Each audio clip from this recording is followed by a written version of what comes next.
Hey, what's going on, guys? Chris Bonner here, Overtime Athletes.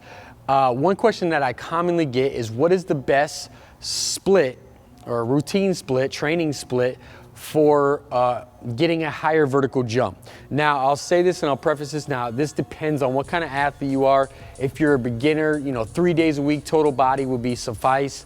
If you're somebody who's really advanced, this is a routine or a split that I utilize to get my 44-inch vertical jump. It's one that I utilize in my program, the flight system, so I'll just ride with that because I've tried many different modalities. This is one that seems to be great with my body. Now, some athletes can recover far better, and some athletes don't recover enough. And it depends on your lifestyle outside of your training and what you have going on at a time. There's so many different variables that attribute to the perfect training split. However, this is one that's very simple, general, that I can lend to you guys that will you'll see some benefits from. So if you structure your day of a 5-day week, right? So meaning day 6 and day 7 are Saturday and Sunday, and you essentially have off those days.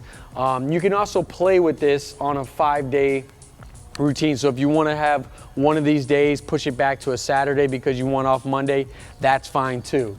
But if you look at this like this, day 1 being a Monday, day 2 Tuesday, day 3 Wednesday, day 4 Thursday, and day 5 Friday. As you can see, I have upper and lower split into 2 training days. So you have 4 total training days. 2 of them will be upper, 2 of them will be lower. What I like to do, from what I experience with myself and a lot of the athletes that I work with, I like to kick off the week strong with a pretty intense, powerful workout in the lower body.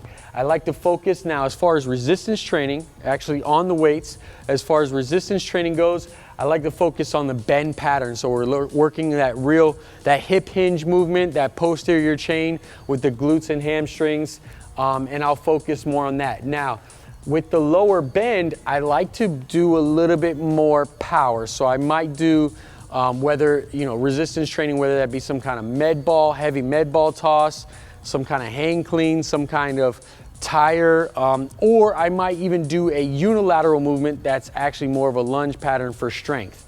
These are the resistance style training movements that I like to utilize for this day. Now, slash power on each of these days, that means that I can, depending on the volume that we do, you should be jumping or you should be performing some kind of power movements each of those 4 days and being able to control them. Now, obviously on the upper, you might do a little bit more upper body power, but nevertheless, you're doing some kind of plyometrics or jump training.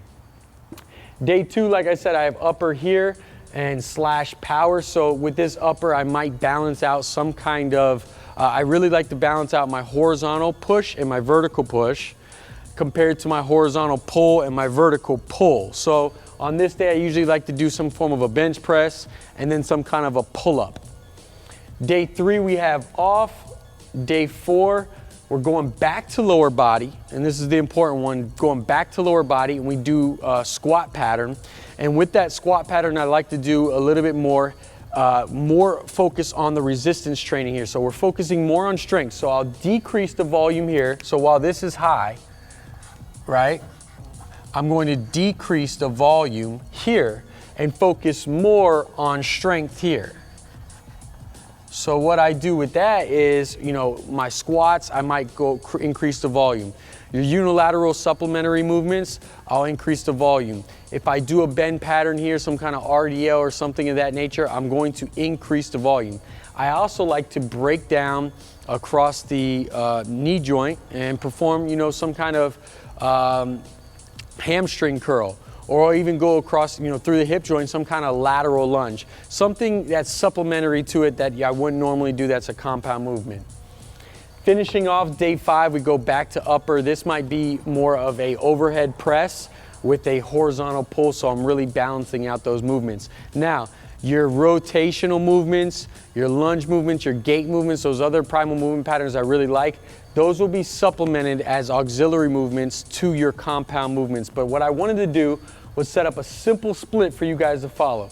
So if you focus on 5 days, 2 days on, 1 day off, 2 days on, and you're focusing between 2 upper and 2 lower, I think between those and choosing the right movements, you guys should be able to start to see increases in your vertical jump as far as your vertical jump split goes. I hope that helps. How about you guys next time?